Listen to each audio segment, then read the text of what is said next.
Everything is fine here on Detention Block AA23, a Star Wars podcast. I'm Mike, joined by Bogie, here to talk Star Wars, specifically to talk about Andor. As we all know, that show recently wrapped up.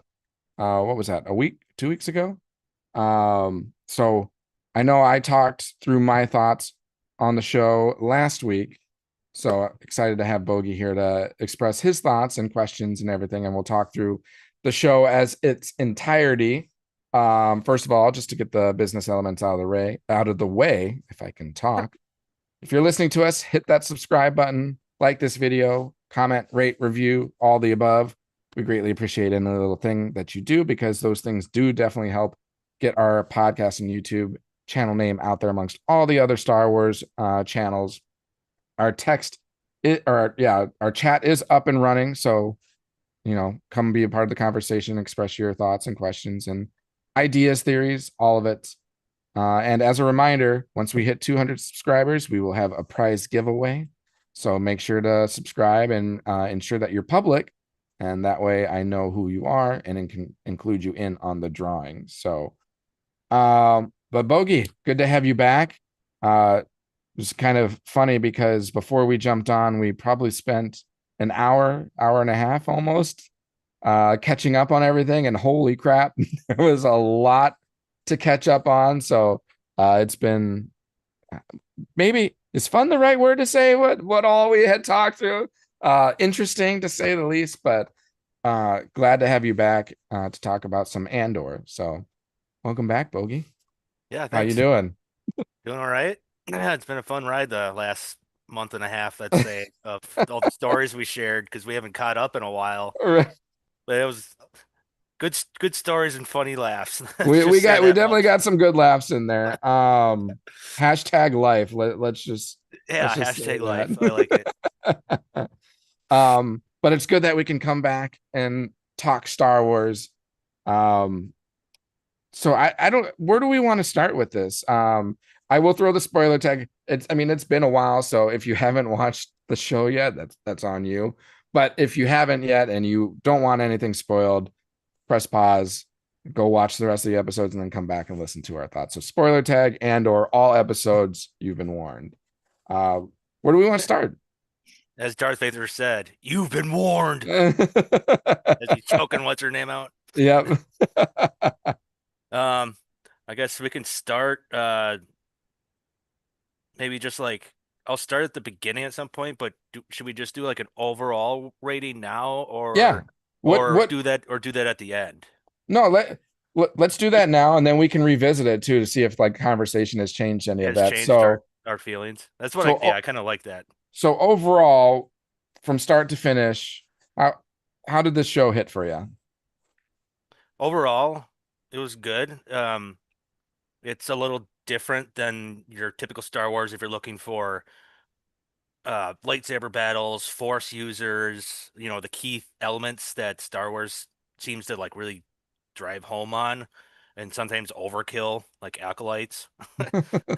Um, and some of like even I felt like the one thing I wish there was more, but again, I liked kind of like it was really grounded, but I would have liked maybe a little bit of like, but I guess we got that in like the early episodes with the TIE Interceptor prototype that, Sure, but you didn't see much more after that for like like space conflicts. sure. I would have liked to seen a little bit more of that. Yeah. Um, but I mean, it's Star Wars, right? So you want it in the you wanted skies, to, the galaxy, you yeah. want those space battles. The I more get it. space action. I Hmm. thought that TIE Interceptor was really cool. That was like prototype because everyone says it's a TIE fighter, but that's not a TIE fighter. That's a TIE Interceptor, Yeah, and it's a tie advanced. That's yeah, what they're called. Tie advanced advanced. because you can Hmm. see how much bigger it is. It can actually fit like several people in that like Yeah, cockpit area, and yeah, how much bigger, and then like the fins actually like extend in the back further. yeah. So, but anyways, carry on to the overall thoughts of the season. It was like very grounded and had this very much like this tactical espionage of like Hmm. spies against spies, who's conjuring against who's trying to maybe betray. Sometimes there was just like you're watching and you're like, oh, I don't know if you can trust that person or not. Um, so overall, I guess that was like kind of a different approach to like a Star Wars story Yeah. that was different, and I think it worked. Yeah. So overall, Uh, I give that a solid, like, kind of a A- overall on like the story writing for the yeah. season. I like how you commented about the who's going to betray who, because I feel like, especially in the beginning part of the season two, like I was looking at everyone and being like, this person could betray that person, or the other person could be like, for instance, Cyril or Deidre.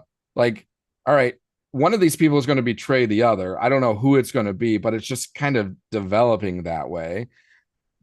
Anyone in the Empire, it seemed like, okay, these people could betray them, or even like, is Luthen going to betray Lonnie, or is Luthen going to betray even Cassian? Like, it just, you had question marks around everyone, and you were just trying to like figure out, take in all the information you were given, and be like, all right, where's this going to go, and who's going to do what?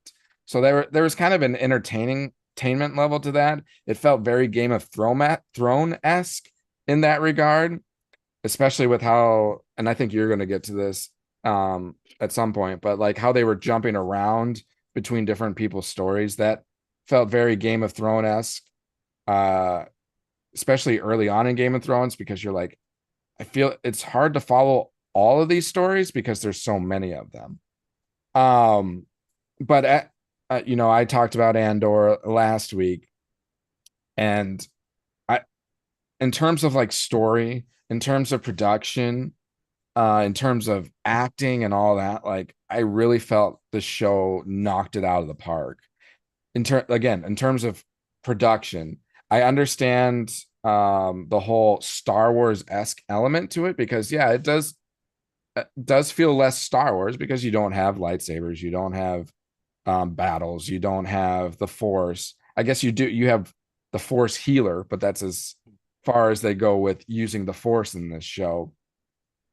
Um, but I think that also kind of gave an interesting take to it. I really enjoyed just the Empire and rebellion aspect to it. Like, you're looking at your everyday normal Joe and Janes living in a galaxy that's controlled by the Empire, and like getting fed up with it. And it was, I know we in season one, because when you're on Ferrix, you get that little smaller revolt. Because remember, Cassian's mom kind of like initiated that through her death, and she had that message, and then that's kind of what started that like conflict on Ferrix.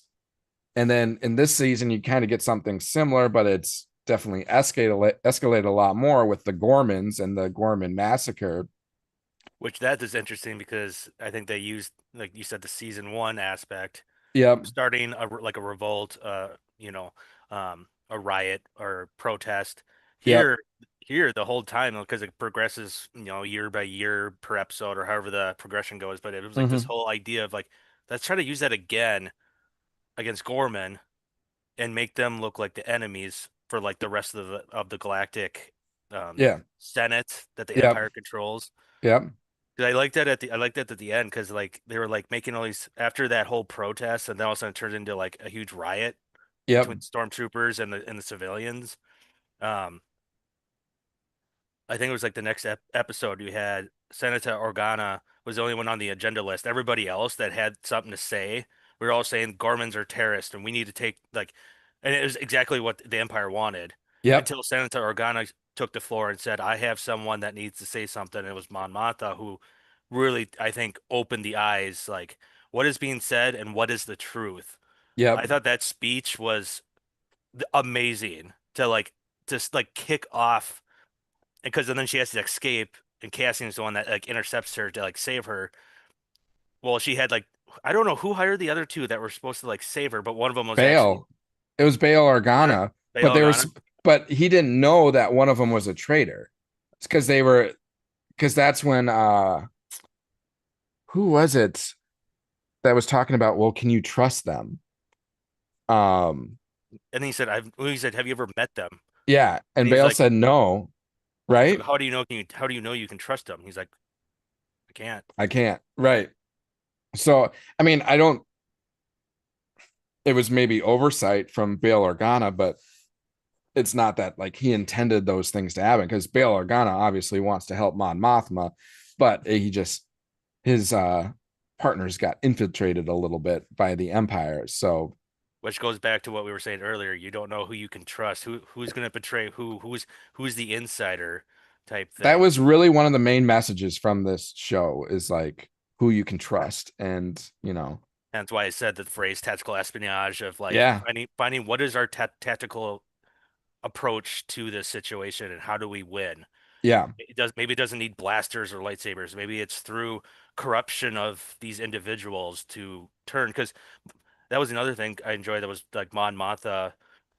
What was her like child friend that was like helping like either launder or figure out how to like move her money to help fund the rebellion. yeah, that guy. And then he was kind of like deuces, I'm out. He was in it for his own personal gain, Gained, which yeah. you never thought that at all from this I first season. I It didn't at totally all. I didn't see that blindsided coming. me. And you could tell he was becoming more of a loose cannon from because what his wife separated from him. So his like, you know, grasp on life was loosening up a little bit. So then he started to falter. And then I think he just what wanted the money and that's essentially all he wanted. But Pretty much, yeah. yeah, I did not see that coming. So yeah, him betraying her. So another aspect of betrayal. Um, but yeah, I really enjoy because I was talking about like you have the Ferrex riot, and then you've got the Gorman massacre. And if you think about it, before the show Andor came, you knew the Empire was bad, but you didn't really know to what level. And sure, like on Rebels, you've kind of got some insight, but it's a cartoon. They're not going to be as like blunt as with like the violence and everything compared to like what this show brought. I mean, that Gorman massacre was pretty intense. And I mean, releasing those K2 droids and they're just like throwing people to the ground and stuff. And you're like, oh geez, this is brutal. And it's also kind of fascinating too, like how violent it was without really showing any blood or any like gore. I think there were a couple of times where you saw a little bit of blood, but like nothing massive. But it was just really interesting to see the level that the Empire was going to get their way. And for Gorman, it was to obtain that mineral for what was it, the The Kyber. shielding. Well, the Kyber, because it wasn't Kyber on Kyber was coming from Jeddah. I thought they were mining also because I It mean, was like something alite, calamite or something like that. and what's that like a piece of like armor material for Well, the they were going to use it as like a casing for this for the primary weapon, that like the dish. yeah, the dish. It was like some kind of coating or casing on the panels on there or something.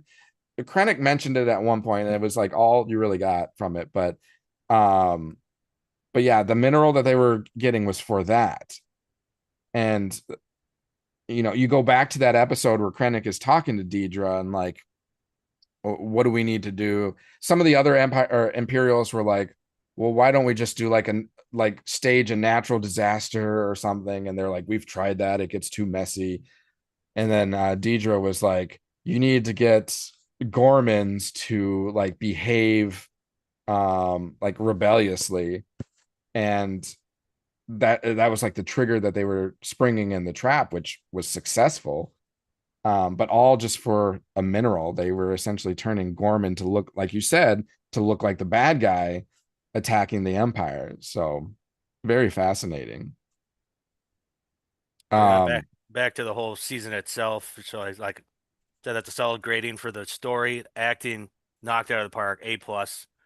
I don't know if there was any specific actor I was like, nah, I don't like him. Even like as much as I didn't like Cyril, the villain yeah, from like mainly the first one, but then he was kind of like in this one with what's her name? Deidre. yep, Um Never liked him, but they played a very good villainous. I mean, when you don't like them because of how much of a villainous they are, they're doing a it's good good job of acting. acting. Yeah, So exactly. like I said, they knock it out of the park.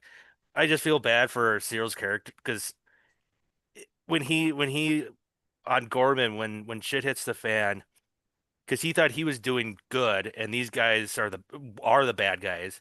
But when we started seeing the massacre and he talked to Deidre was like, "This was the plan all along." He's like, "Did you use me or something?" You can tell like they were done, and he walks outside and he just looks around and he can tell like, "What have I done to Yep. help? I've helped provoke this." Yep. And you're seeing like civilians, I'm saying like women, children probably just getting in the middle of the blaster fire, and you can tell the look on his face until he looks over. Then he sees Cassian, and all of a sudden his rage just turned back on. He's like, "It's all because of you that Yep. started this." And then they got in a scruffle, but then he ended up not like he like lowered because he's like Cassian's like, "Who are you?" And he like lowered his blaster, but then he gets blasted in the head. Like, well, is that how he goes out? Like, that sucks. Which is like, if you think about it, it's really deep. So the fact that Cassian turns to him and is like, "Who are you?" Like in Cyril's mind, this whole thing, like Cyril clearly remembers Cassian. Like in a crowd of a massacre of all these people and clouds and everything, he sees him and he's like, "That's the guy that started this all for me." And then it not being reciprocated, being like, "I don't even know who you are." Like that had to be like a knife to the heart to Cyril. By Like, someone telling I'm you just a that. nobody to you. And I don't know, that's so powerful. And I feel like many things like that happen to these characters where like what you think could be the worst thing to happen to them wasn't, but what ended up happening was the worst thing. Like, look at Deidre's character, for instance. Like, she's spending her whole time in this show, like, trying to build her ranks within the Empire.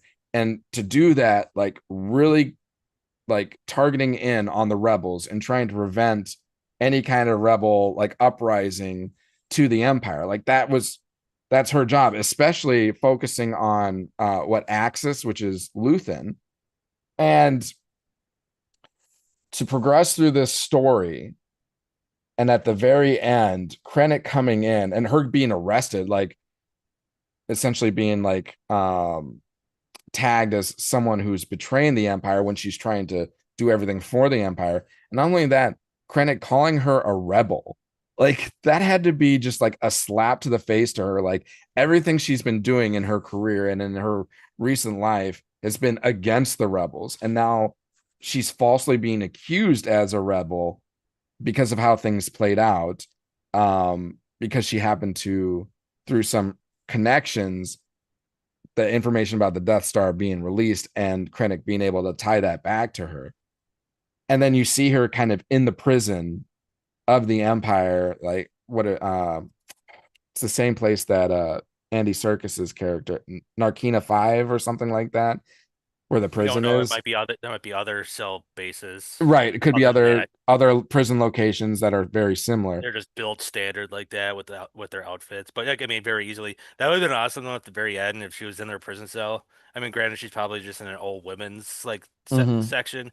But if Mm-hmm. it was like Andy Serkis was like across from her, wouldn't that be something? Like there's a shot like you're in the wall, and in one side it's like Andy Serkis and her. Yeah, It's Deidre, but just very symbolic too, because like the Empire always had her caged in terms of the work that she's doing, and then her actually being literally caged in by the Empire as a result of what she'd done. Like that stuff is super deep and super fascinating. And and I then just you, wonder too, like they found someone in there, like, which I like about the aspect of the Empire of this like background, like central intelligence yeah, like group of the like ISB, the ISB, yeah, and like and how they operate and how they gotta like like your job is like infiltrate and you're all assigned sectors of the whatever galaxy and you gotta if shit hits the fan, you're in trouble. yep, 'Cause I think sometimes when they had those meetings, I think they would say something and they'd call someone out and they're like, I think didn't one was like, we don't have enough people, yeah, and so, but I always felt like they set up these plans, and I felt like Deidre was just set up to be if it doesn't work, you're the fall guy. yep, That's always felt like, and I always thought maybe Cyril was going to be the one portraying her, or like you said before, or she was going to like throw him under the bus. right, So that was like that whole storyline was entertaining throughout the season to see how that plays out. Yeah. Well, and you were talking about like the ISB, and it's very interesting because if you remember in season one, I- is his name Major Partagas, the older guy that is linked with Deidre in that Yep. ISB. Because he asked the question, "What are we here for?" And like Deidre's like, "Order, blah blah blah blah blah," and he's like, "Good response. That's the exact definition, but that's wrong. We're healthcare. We're cleansing the galaxy of like the sickness of like the rebellion and rebels and everything." Um, so you saying that just made me think of that line and how things unfolded. But I don't know. I really loved the storytelling element of this show. Like Tony Gilroy did a phenomenal job. If you took the Star Wars tag off of this, like it would still be a really good show. I feel like. Oh And yeah. I'm curious how well I mean, if you look at the ratings and reviews of it, like the episodes are getting 9.8s and 9.7s and what IMDb or high scores and Rotten Tomato. Like the audience is really receiving it well. And the other thing too, like the whole, I think throughout the entire season, there wasn't a whole lot. Like everything was very practical effects. I don't recall too much like how it's Star Wars. You can imagine there're going to be like a lot of CGI. CGI Mm-hmm. going on. I don't like I said, it's so grounded in a way that it makes it feel so real. Yeah. And I like when Star Wars does that. Like, I don't know if it was on set locate like filming. I'm sure there was some CGI elements to it, but not noticeable. But like because it felt like on set filming, whether it was or not, it makes it feel like that expansive universe that Star Wars is. Because then I think back to like Acolyte or even the Kenobi show, where it was filmed with that. It's like a screen. It's like a circular screen that's like interactive, so that when the actors are acting, they can see like what is being portrayed behind them instead of just like a green screen where they have no idea what's going to be added in with the screen. I don't know the name of the technology, but it allows them to understand elements around them a little more. But when they use that, everything feels so condensed. Everything seems smaller, almost like studio filming type thing. And it just makes everything feels so small. And Star Wars to me is supposed to be like huge, expansive. And you really got some of those expansive shots in this show. Like when you're seeing planets, you're seeing large cities with I mean, even the Coruscant shots were amazing. You see there's a lot going on behind them. There's ships all over the place flying around. Or even when there's like planets that aren't as inhabited, there's wildlife. I mean, they showed Yavin and everything, and there's wildlife going on around them and everything. So it helped with the expansive feeling that it was less CGI and more what was the term you were using? Grounded. Yeah, grounded and Yeah, in practical in effects. practical effects. Yeah. So I agree. And then you brought up Tony Gilroy. Yeah, what a great job between him helping out with the Rogue One and them asking him to come back and like, can you help kind of be the showrunner for season 1 and 2 of Andor that leads up into Rogue One that you were the kind of the main showrunner kind of writer for that movie. But it was sad because I think I heard, either read or about an interview or saw an interview that he doesn't that his chapter in Star Wars in his life is done. Yeah, he So it's like another like you get someone great that backs out. That's kind of like it's like what someone who about finally knows how to do it right. yeah. And it's like Tony Gilroy, there's a line Mon Mothma gives in Return of the Jedi that was many Bothans died to obtain this information. It's like for the second Death Star. Can you do something for that too? Because you did it for the first Death Star very well. Can we do it for the second Death Star as Like a well? little prequel to the third one of like, Yeah, can we see that storyline? yeah. And I mean, you don't even have to do second Death Star. Like, what about events leading into the Empire Strikes Back or something like that? I, even though people might say like they're done, everyone has their price. And like, depending on how well this show like does for Disney and for Star Wars, I wouldn't be surprised if it is very successful. Disney turns around and is like, all right, Tony Gilroy, name us your price. And Here's a you know, here's a blank we here's a have blank check. bottomless pockets. We have a check that we can fill out to any what number you want. What will it take for you to come back and do another story? I would be all for it because I mean, Rogue One to me was the best Disney Star Wars movie. And then I I'm sorry to say I have to say that Andor has been my favorite Star Wars show that Disney's done. Mandalorian is very good. Don't get, But I mean, when we talk about beginning to end, beginning to end, that season 3 of Mandalorian kind of, oof. but Yeah. I will say Mandalorian does feel a lot more Star Wars compared Yeah. to Andor. There's a lot more of that Star Wars element to that show, but the writing isn't as great. It's good. It's not as great as Andor.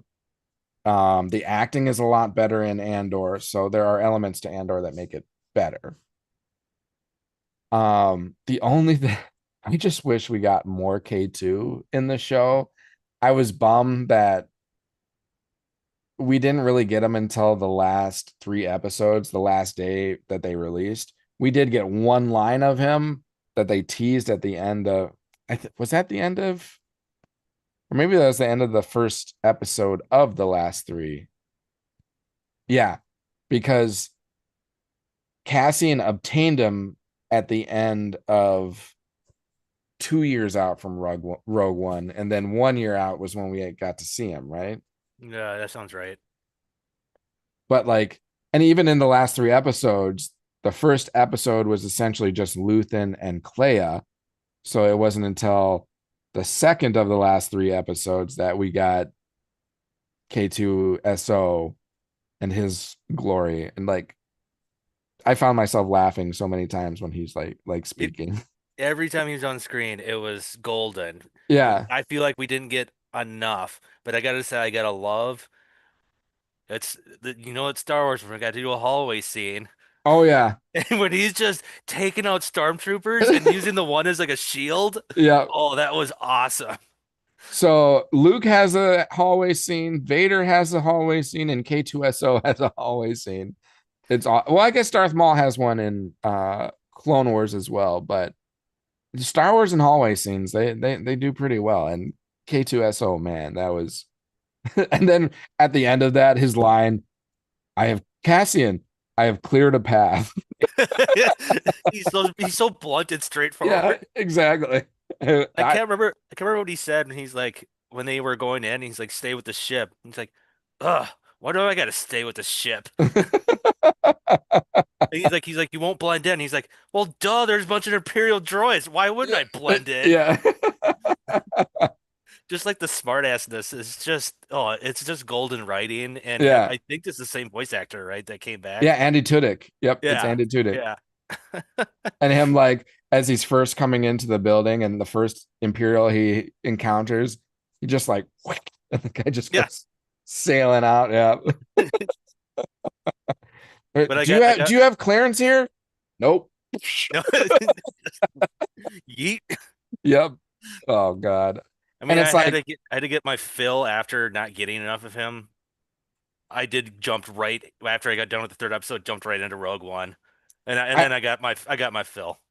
I waited till the next day because I it took me until like 1:30 in the morning to watch that final episode of Andor because I was planning that night just to watch the first one. And I'm like, oh, this is good. I need to watch the next one. And then the next one kind of gives you that cliffhanger right before that whole hallway scene. And I'm like, all right, I'm gonna watch the last one and be done with it. So then when I finished that, I was like, okay, I'm going to bed. But tomorrow I'm watching Rogue One. And man, it was a great continuation into Rogue Segues, One. Yep, the segues segue, perfectly. it was so smooth. Just, Um, just like how Rogue One. I mean, again, it's Tony Gilroy. Like how he segued Rogue One right into New Hope.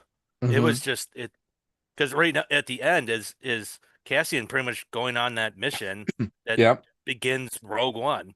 Yep. Yeah. Kafrene, he's given the mission to go meet Tivik on Kafrene, and that's who you see him with at the beginning of Rogue One, and he's the guy that shoots.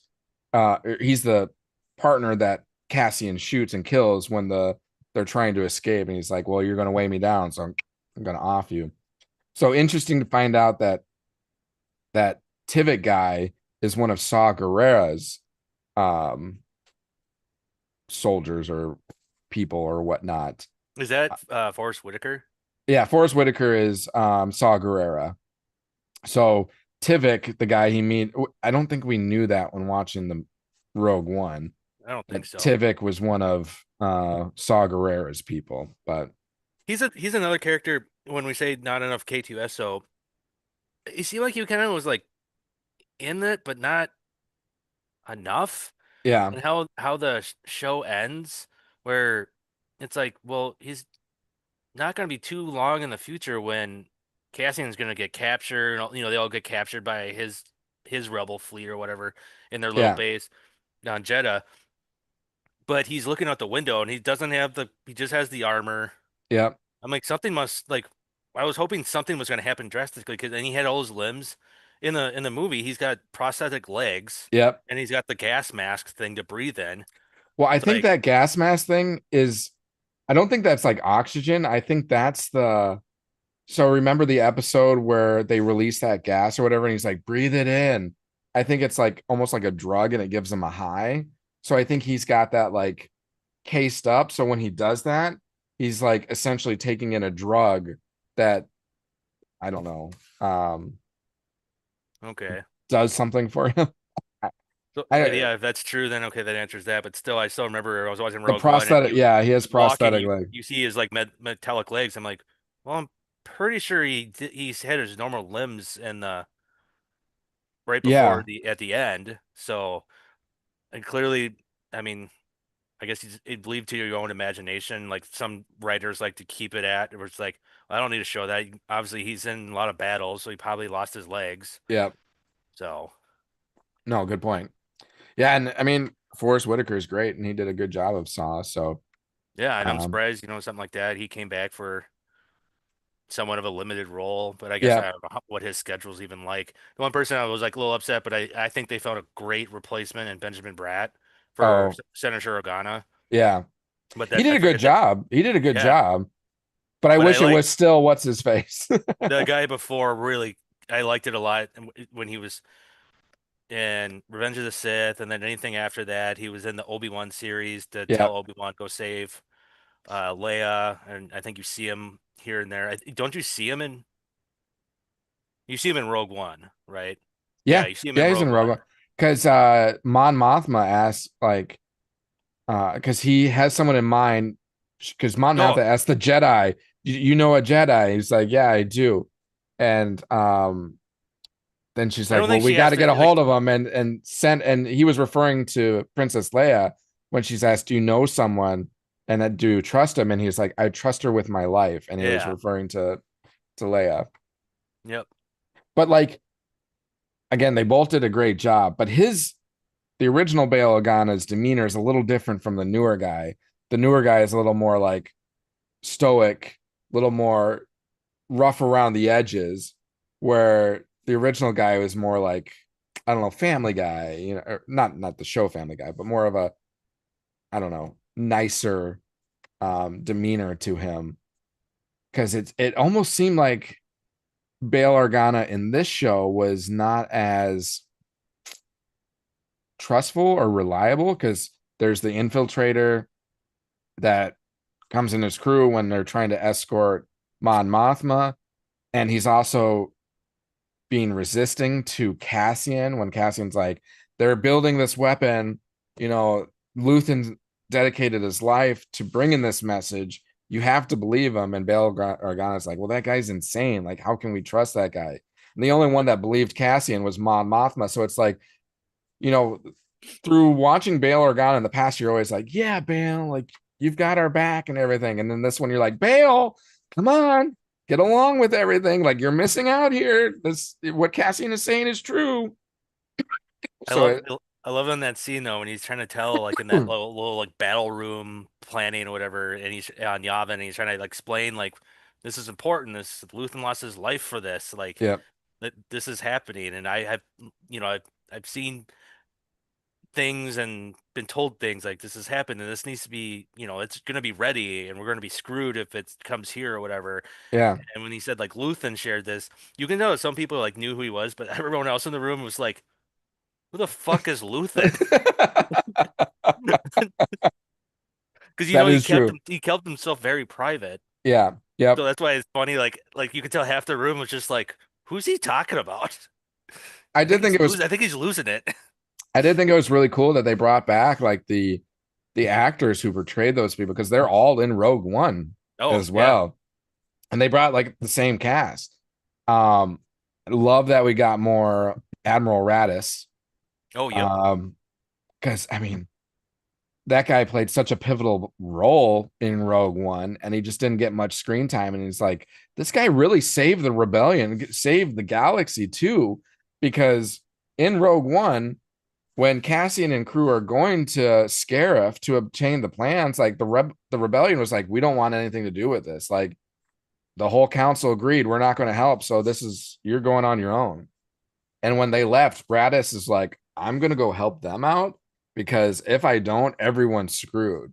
So like, And like when he's like, who's to tell me otherwise? I'm the one that has all the like the fleet power. exactly. They have But all the ships. Because I want to know like their species because it just seems like it without because like Calamari.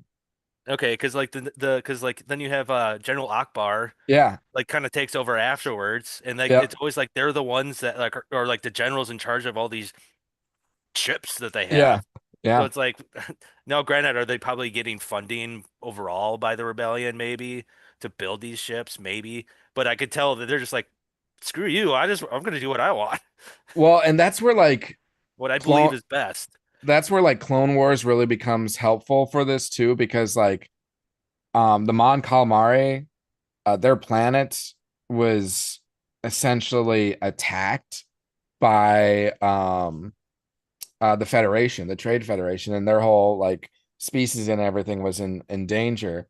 And the Jedi helped the Mon Calamari, and the Republic did. So I think there's like this. I know the Republic turned into the Empire, but I think the Mon Calamari, like they're understanding who the good side is in this situation, and they trust like the Jedi and everything. So I think they feel like this obligation to be on the good side. So I think that's why the Mon Calamari has always been associated with the good guys in Star Wars.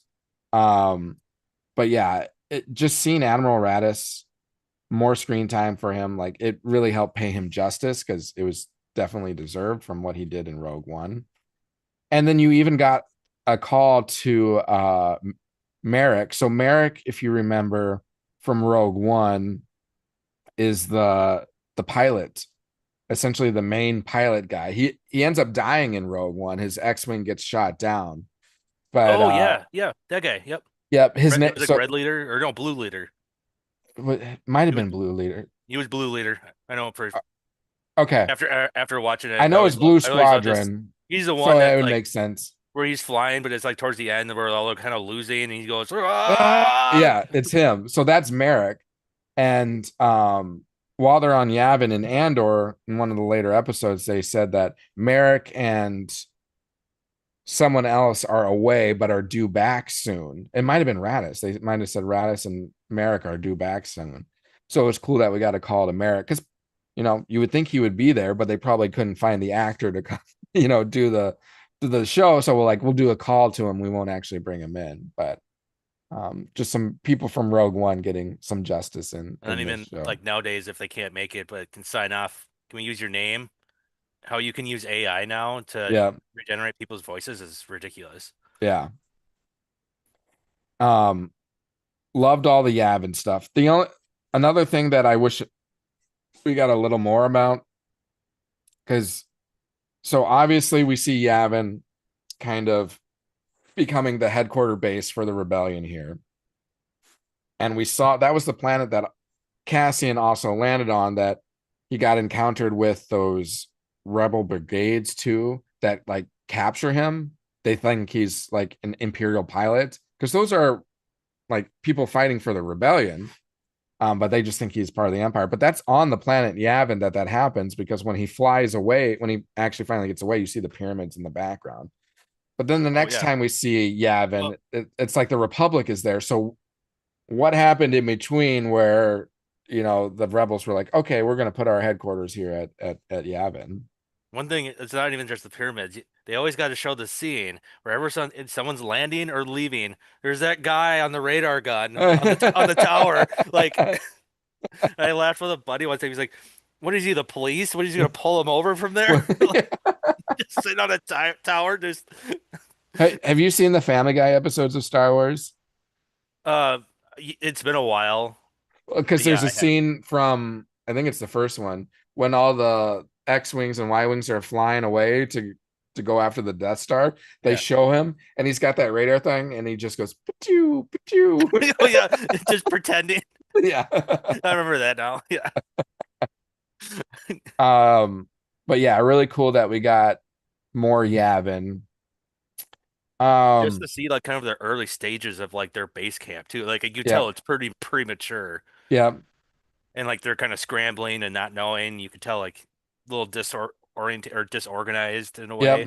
yeah, for sure. You can tell it's definitely early stages that they picked this place. And it's job in fours. Is that technically like a planet or a moon? Because I think my understanding was Yavin was the actual planet. I'm gonna look this up because it's gonna drive me crazy. Maybe Yavin Yeah, because that's why I thought I was 4 confused. One time I think I saw it say Yavin, and then another time it said Yavin 4. Like is it is like okay. So Yavin,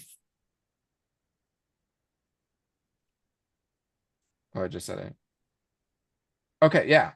So Yavin 4 is the fourth moon in orbit around the red gas giant Yavin Prime. So that's what I thought. So Yavin, the actual Yavin is that red big planet that you yep. see. Yavin 4 is one of the moons that's revolving around Yavin. See, That's much what you don't need to look it up. I'm trivia master here. I trivia master for sure. Um, Which I got off topic a little bit. Peterson's and myself went to that Star Wars trivia at Insight oh yeah, again. And it was just super crowded again. It was even worse. They had like TV set up to play like Nintendo 64 Pod Racer. sure. They had Battlefront open up on Xbox. Like Was they had this all for these May 4th? yeah, the May 4th weekend, but it was Yeah, It was technically May 3rd. sure. We got there kind of early. We couldn't find a seat, and there was like this couple, or no, it was brother sister. They're doing the trivia, and we got there kind of late. So the trivia was like almost over, and we had Sophia with, so like we couldn't figure out where to sit, and they were standing there, and they're like, they had like a big booth, and like just sit with us. I'm like, okay, get to know more new people. We Yeah, sit down. He goes, but you got to help me with one question. So I got to ask you this because I knew it right because I want to see if Peterson knew, and he goes, I don't know. This guy should. He like points at me like this guy will yeah, know. yeah. What planet is Cloud City on? Bespin. Yep. Okay. But I answered because they were actually pretty good all their answers, and I was Yeah, like, oh, some of these I wouldn't know, but like because he was going like back from the previous rounds, some of the yeah. questions as they were waiting for the next question show up. But yeah, right away I was like, best bet. He goes, oh yeah, that's what it is. Like I was like, Mud would be proud. I'm so proud. Well, and I'll never forget the question that the name of the dog for George Lucas, right? Yeah. Indy. And you got Yeah. that, you knew that one. I had no clue what that one was. Well, I was super mad because I remember hearing that in an interview because he puts that in the line in the third Indiana Jones. With Sean Connery. What's it? But you know, Yeah, there's Temple of Doom, there's Raiders of the Lost Ark, and Last those Crusade. Last Crusade. When he's like getting like when they're going through, I think they're maybe horseback riding in the desert or I don't know where they are. And Sean Connery says something like your name's not.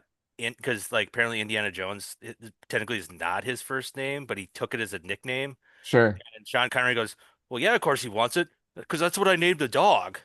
And I was like, "That's weird." So I like Googled it one time, and I was like, "Oh, that's why George Lucas wanted to make a reference to his dog in the Dog. movie."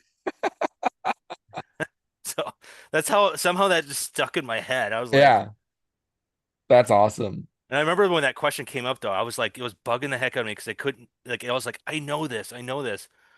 And I think I like went and grabbed a drink and like was pacing around and I was like, boom, light bulb went off and I came over to you. I was like, that's the answer. It's indie.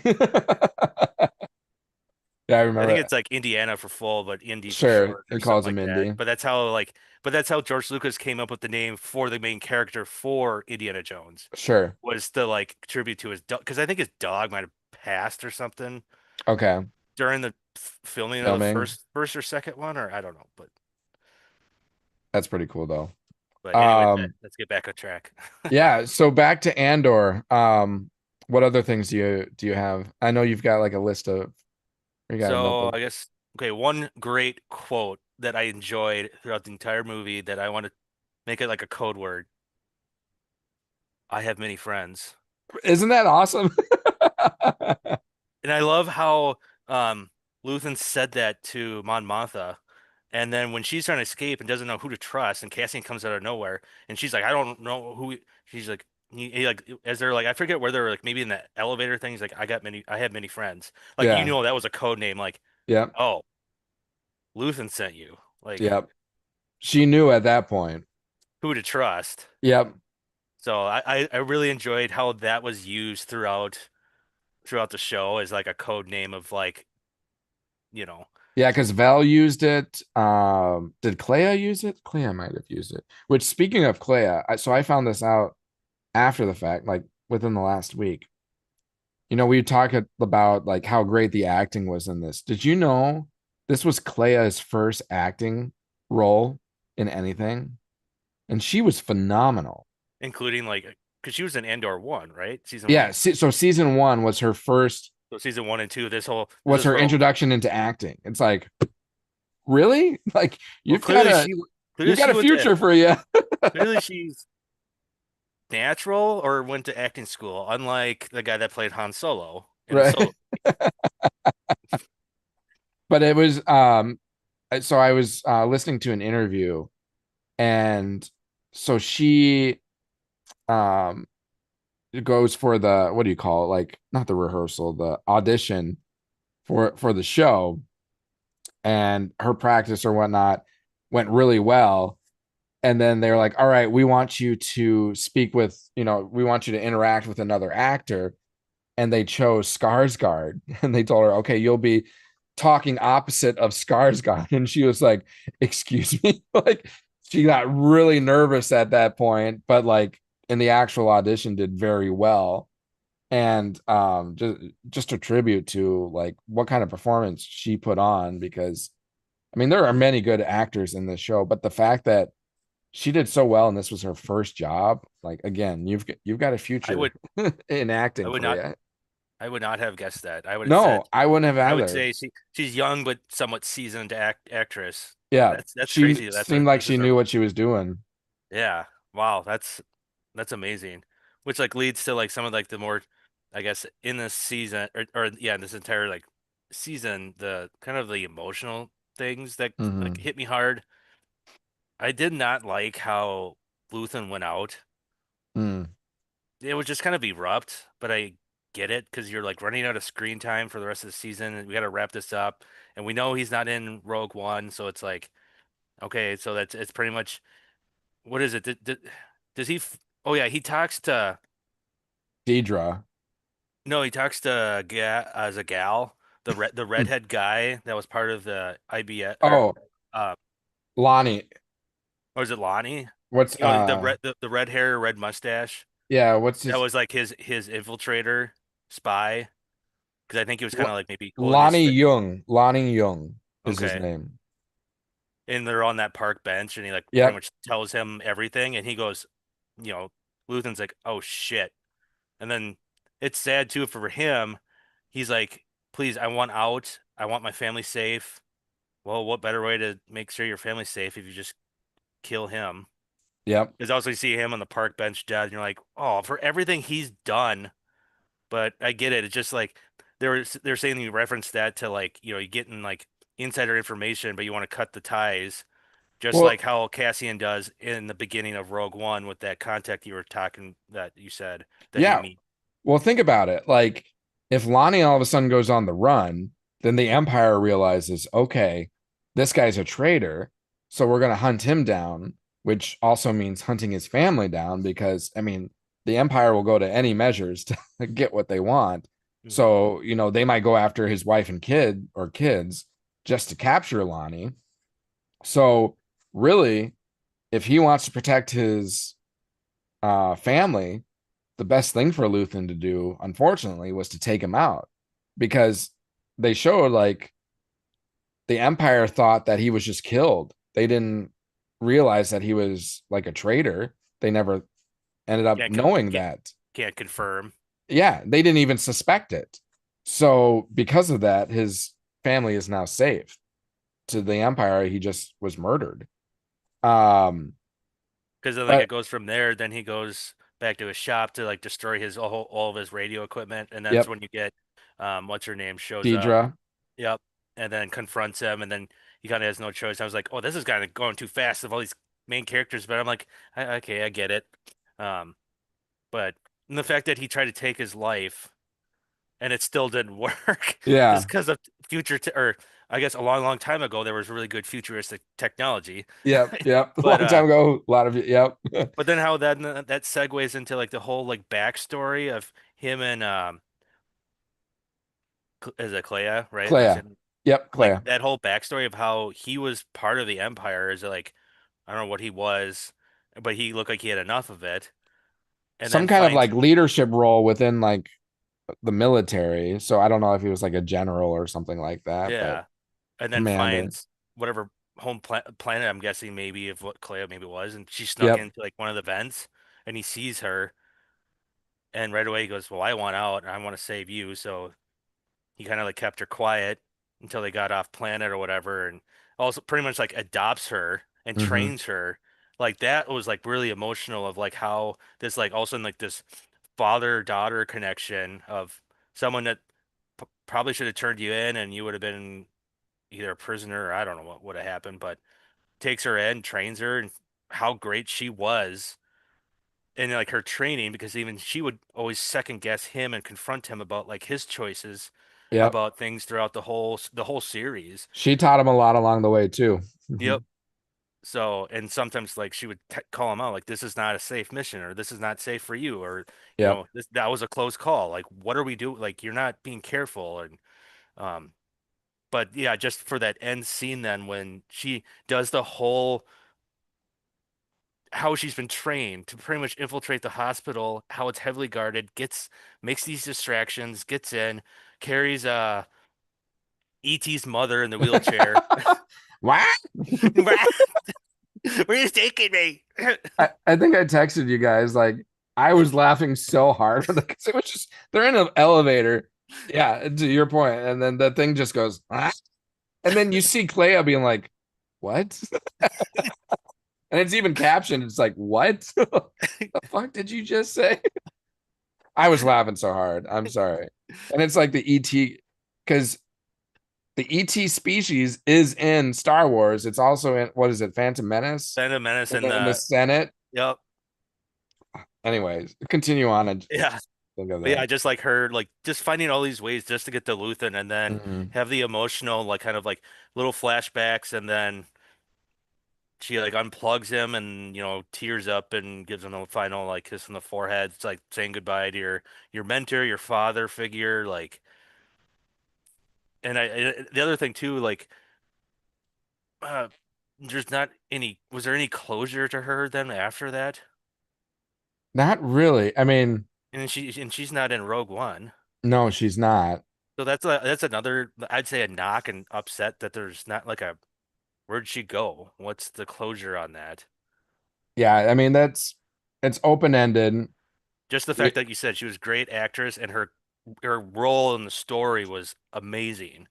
Well, and I know So Tony Gilroy was asked, because there are a few like open-ended questions Hmm. that have developed from the ending of the show, and I've actually got some of them written down here, and he was asked about them.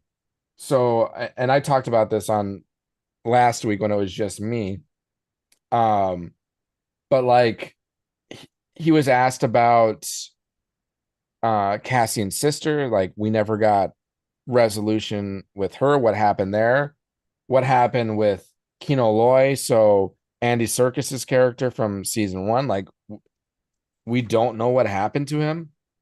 And to summarize, Tony Gilroy said like the intention was to keep those open ended because of like that's how it's perceived from Cassian as well, because Cassian doesn't know what happened to all these people. And that was intentional to like drive the character to do all these things based off of unknowns. Which would Um, make sense because the show is called Andor. yeah, So this because is it's coming about from him everything from his Cassian knows, perspective. Yeah, minus like the little things, especially the one thing I'm going to add at the very end. yeah. But Because like, what is it? So why not show resolution for Cassian's sister or Kino Loy? Andy dropped the mic, man, Gilroy explained. What am I going to do that's going to be better than what he did? All it does is minimize that moment. I knew a lot of people were talking about whether we had a way of bringing him back, but I didn't want to have that sort of coincidental environment. Kino Loy is like the sister. People wanted to know if we were going to resolve the sister, and the sister in the beginning is so much more interesting to me as a deficit. She's much more valuable to me for Cassian as an absence. As he says in the end, maybe I should stop saving people. His need to return and save people and to be a savior and the compulsion to do that comes from his hole in his life. And I didn't really want to fill that in. So meaning there's all these holes in his life, and Tony Gilroy did not want to fill in those holes with resolution because that was part of what Cassian's character was. So it was intentional. But I don't know if that's the same for Clea because Clea survived and we know she survived. So to your point, like we don't know really what happens with her. But so it's just kind of like one of those things again. I think how some screenwriters is like it's not crucial, so right. just leave it up to your imagination. Yeah. That's my interpretation of it. Because there's But she plenty of survived. yeah, there's plenty. I can't think of anything off topic right off the top of my head that movies and shows that leave ambiguous endings, and it's kind of like, well, leaving it up to you what you think. Oh, like Interstellar Yeah. Yep. when Matthew McConaughey just like flies off, but Anne Hathaway's character is on the planet. Like, well, does he ever get there? Do Right. they do they meet up? Do they hook Right. up? Like, and start Or a Inception, like when he oh spins yeah, the that's dreidel, another good one. like Did it does it topple fall? over or Did it not? topple over or did it not? Yeah. So stuff like uh that, like just leave it up to the viewer's imagination is what I heard a lot of like the general answer is, which is fine by me. which is very on par for Star Wars fans because Star Wars fans speculate so much. I mean, I'm guilty of that. So we kind of build our own head canon of like what happened to these characters if they're left open. So um the other part of it too is like it makes me feel like, all right, Tony Gilroy, maybe there's another story. Maybe she has some kind of connection that leads into Empire Strikes Back. And there's a continuation story that you can have going that way, or the second Death Star. Who knows? So maybe there's potential behind leaving an open story. Maybe she's part of the whole plan that, many people's died to get The these bot maybe plans. she plays a role with the Bothans. And Mon Mothma, when she's talking about that, she seems really devastated about that, which means that she probably has some personal connections. So maybe Clea is involved, and then she ends up dying in that. Again, see, this is Star Wars fans speculating Yeah. all these different hypotheticals or potential. Um, but yeah, so who knows? I do like resolution, but I don't mind the openness either. No, same, especially if it's not crucial It's not crucial to the story. to the main story. Yeah. It circles back now to the main, just heartbreaking is Bix. Mm-hmm. I'd say and especially like was it episode 1 or 2 whenever Cassian goes back to save him on that farm planet Mm-hmm. and kills the troops that were just doing an inspection or whatever. Um, and in that scuffle, his like best friend from season 1, Yep. he dies, Yep. but thankfully Bix is alive. And Yep. was that droid there too? B2. Yep. Yeah. We didn't even But see B2 barely did didn't we barely don't see any of them. yeah, he doesn't show up again until the very last scene of the very last Yeah, episode. when they're back on the farm Yep. planet. Yep. But just like the whole journey every year to year, and then like the trauma Bix has, Mm-hmm. and like her journey, and then that she's reunited with Cassian. Cassian's trying to help her, but she wants to go on missions, but he doesn't want her to. Like this whole like conflict of like kind of this love conflict that they have, Mm-hmm. um, and trying to help each other out. Um, what was the one episode I'm trying to remember at the very end where she helps them go on a mission and didn't they blow up the was it an interrogation room Yeah, that was that she has trauma over? Or I can't remember what they because they were walking away in the building like on the floor just I can't remember that that scene. was the last episode of so I think that was episode 6. Okay. Do you Because remember what yeah, they're blowing up? Because I don't remember now. To me, it was what kind are of they just a blowing up? minor like, oh, go on a mission just to get her out of the house. Because I think Luthen was trying to get her back into the game. She wanted her healthy because I think he saw her as a very valuable resource. Yeah, and But she was struggling with like her coping yep, medicine, whatnot she was taking. the trauma from the whole torture that she went through. So she Hmm. was taking those meds or whatnot to get her right. And Luthen made the comment of like those work, but after a time that it doesn't work. So and he's like, I need you healthy. And she's like, well, I'm healthy now. So So yeah, but between that, then like we jump forward and it's like I think Cassian said, I'm out.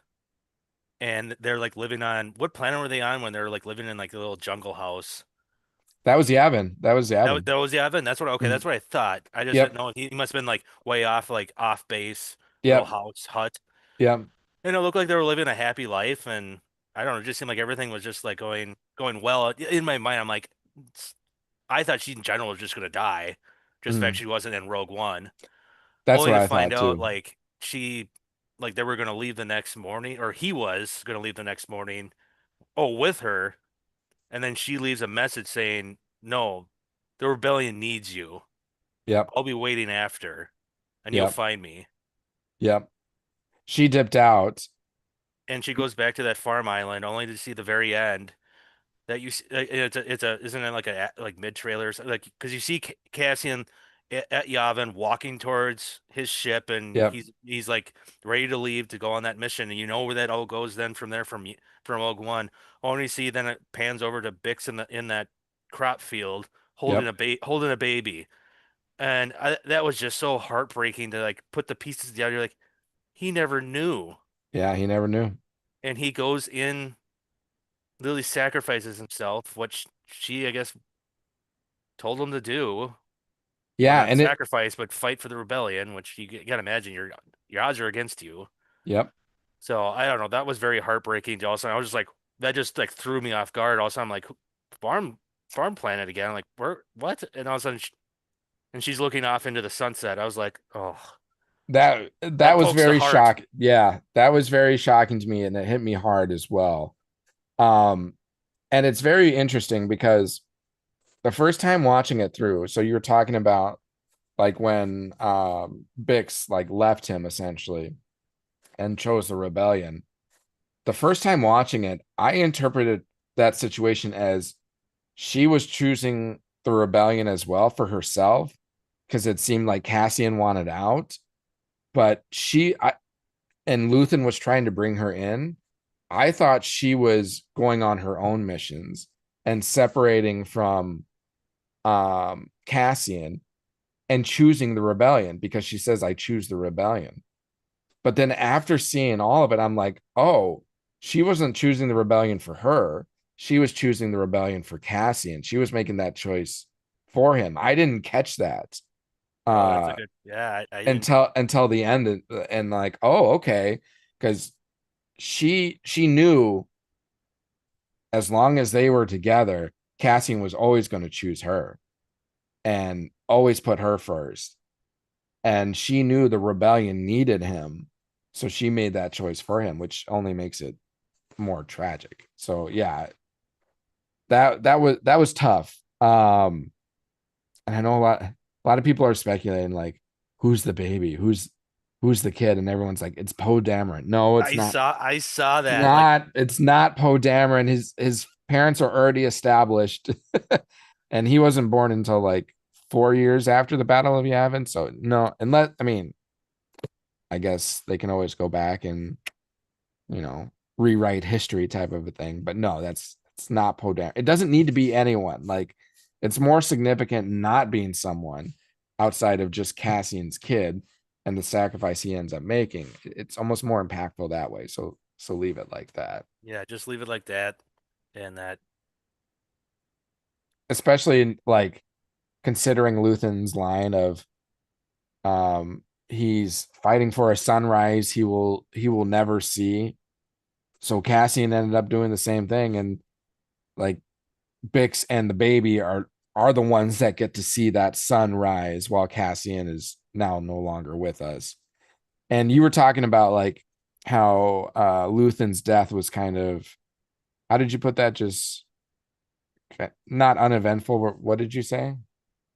Um, in that way, I said it was kind of like rushed Yeah. or just kind of like erupt. I think I said where Yeah. I'm just like, So it was more that it was too quick. Is that what you're, well, or I'd rather have seen like him go out fighting, I guess, which, instead of getting caught like that and then but having that to do what he did and then not working.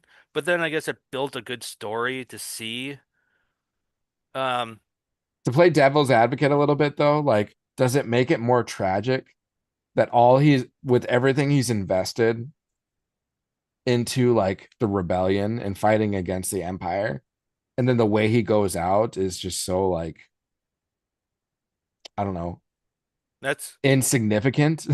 that's Like, well, that's exactly how I feel. But he's the one that it just kind of, I guess it just adds a little sadness or kind of frustration too that a person who's worked so hard to pretty much ignite the rebellion. yep. I would say he's the key factor why the rebellion started. Yeah. And And I even like think other Mon factors. Mothma agrees to that, and Cassian agrees to that. Yep. And there's like even other factors that make their own kind of rebellion because they're like, "Oh, well, we'll make our own. We won't join you, but we're going to make our own." What's Forrest Whitaker's like? They're not Yep. really part of the rebellion, but they're kind of their own version of it on Yep. Jeddah. So it's just like stuff like that where it's like kind of, I don't know, just him not getting to see it for like the fruition of it happening. Which is Because tragic. all he knows, they've just been infiltrated and they're done. Yep. And all he can do so he doesn't get interrogated was try to kill himself. Yeah. And And then imagine the and amount of then ends terror. up kind of surviving. And then ultimately the way he goes is that Clea just disconnects him from life supporting, machines. Hmm. Very like insignificant death for someone who deserved a lot more. But I think that just adds to the tragedy of Luthen's story. So it's like a double-edged sword. It's really neat, but also like frustrating. You know what I mean? Like major characters, you always like to see them go out fighting Yep. that instead of, but you can't have everybody go out fighting. You got to have little twists and turns that like that. And I guess he didn't do too much, I guess, actual fighting. He was very stealthy, I He was guess. behind the scenes. Yeah. Yeah. He's like So the I guess, puppeteer, like yeah, he's like the emperor, but on the good guy's side, yeah, like orchestrating everything. But yeah. I guess I really enjoyed like the one major fight scene in the season one when he was in his starfighter ship. Oh, that was so cool. That was so freaking cool. Yep. How he like, I don't know what was it even shot that like blew up the like Those like the mini like deflector dart dish. dart things. Yeah, the dart things. I was like, what the heck is this? Yeah. Because I think There's they had like him on a hundreds of tractor beam them. with, didn't they have him on a tractor beam with that dish? And they Yep. just blew that up. Took that out. And then they're Then like, you had oh, those send like out laser things yeah, send out the TIE fighters and then just like similar to kind of like the seismic bombs that from Boba Boba Fett Fett. has in a way, like something cool and unique and different. I was like, Yeah. that is awesome. Yeah. It's like, why don't they have more of these ships for the rebellion? Like these things Yeah. could be useful. Which on It top of might that is take like we're out some of their own ships along the way. Like if it's that like laser and then you're doing like a barrel roll with it. But I don't know. That's freaking sweet ass ship. no, That's I for just go down like I was like, where is this ship right now? I can't remember if something happened to it or not. Like the rebellion should go find where that is. So when they go on the torpedo run on the Death Star, sure. just have him lead the way, Yeah. just Just do doing barrel this like rolls. barrel rolls with the laser all the way down and probably take out all the turrets. Like, Go down the Death Star trench with that thing. yeah. Um, all right. So I'm just gonna read through some of these talking points. These are the ones that I talked through last week. I'll go through each one and just let me know if you have anything like to go off of that. So we already talked about Luthen offing Looney Young. So he's the guy that Luthen killed on the bench that was like their mole or whatever. We talked about Deidre Miro being sent to Narkina 5. Major Partagat's offs himself. What did you think about that? Who's The Imperial guy who oh took himself out, which was he the kind guy of who came to get him, I feel like there was a level of understanding because what Partagat's was like, can I just have a moment to collect my thoughts? yeah. And I feel like the other guy knew what was going to happen because when he left and they heard the bullet, the stormtroopers were like going to rush in, and he was like, no, he knew what was happening. So what were your thoughts on that? Yeah, that's a good point. That was like pretty dark, and that's kind of like what you see in some of these like again tactical espionage type like films and shows where someone screwed up, Mm-hmm. and it's kind of like I know there's always like I'm trying to think of the scene. Have you seen Enemy at the Gates? Yeah, that's a great movie. That very beginning scene when they're trying to find because like the one general like can't hold the lines and he's like not having good tactical plans, so the guy above him's like because he's like drinking vodka and he like just put down a Walter PPK or whatever in front of Yep. him. Like it's like either that or we hang you or you're fired or firing squad. And he Yep. goes, no, give me a moment. And then he walks out the door as he takes another swill of vodka and then you hear boom. Yep. Like it's that is like I heard like a t typical thing, especially back in the day, where they or at least they showed in movies like it's something that actually true stories of people just they screwed up and it's like, well, take the pride and off yourself, or it's like the old samurai way. Yep. You're a traitor, you fail, you lost the mission, or it was like if you retreat, Yep. you had to like stab yourself and Yep. that whole mentality, which just all that, it was like, damn, that's really dark. Yeah. They put And that in Star Wars, like the show was pretty dark if you think about it. A lot which I of enjoy. It's like you said, yeah. it's very adult thinking I and want more of this level in stuff. concepts. Like definitely don't want to show a kid this, Right. Right. but I when they would. get a little older, to understand the concept and understand like, yeah, that kind of stuff actually does happen in the real world. Yeah. Um, which is funny because my next bullet was how dark and gruesome this show is, which we've kind of talked about it. Um, Connecting elements. So Yavin, did you catch Naboo was in the show? Yep. Uh, so Coruscant, Admiral Raddus, and we see the Rogue One crew again. So they're like training and running in those final scenes. Hmm. Uh, oh, if you go back and watch season 2, episode 9, so that's when Cassian is getting Mon Mothma out of Coruscant, essentially. After her speech. Watch that, yeah, after her speech. Watch that episode and then go watch season 3, episode 18 of Rebels. It's like a perfect connection. Are you writing that down? Yeah, he said season 3, episode 18 Season 3, episode 18 of Rebels. of Rebels. Now, obviously, Rebels is going to be a little bit different of a tone compared to Andor. Andor's more adult. Rebels is a little more kid friendly. But if you just watch it in terms of like the continuation story, it's a perfect segue. And you get a little bit more because it's about Gold Squadron escorting Mon Mothma to safety, and the Ghost Crew are like helping him out. And she references the big speech that she gave, calling out Emperor Palpatine. So it's like, oh, we get more of the story in Rebels. So it's worth going back or it's worth going to watch. Rebellions are built on hope. We never talked about that. Where that all started from the hotel clerk. Is that what you want to call him? When it's the episode of the Gorman massacre, and No, was it wasn't it when Cassian was just visiting there? But he goes back there later.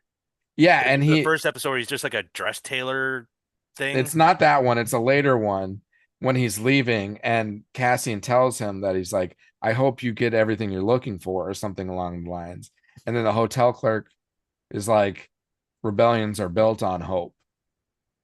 And then See, I don't know if was it that scene or was it the person that escorted him to his room and they were looking out the window and that guy was telling him how his father died.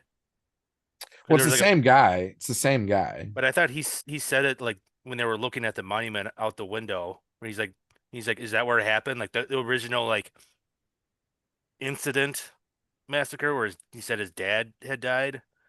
Possible. I would have to go back and Okay, watch. yeah, I but just no, remember yeah. I The, just remember the hotel clerk, which is that I think that same guy. Because yeah, he's because he the was one working that throws the grenade in the yeah, Gorman fight that goes up, which I don't know, like, did he die from that or not? probably. Because a Uh, lot of Gormans died. right. So he tells Cassian that, and then Cassian tells Jin that in Rogue One, and then Jin tells the rebel like council leadership like rebellions are built on hope. So I think that was pretty cool seeing the continuation of that. They all started with a hotel clerk. A hotel clerk. Rebellions are built on hope. Melshi's gun, I thought that was a interesting path. So that started as Cyril's gun on Ferrix.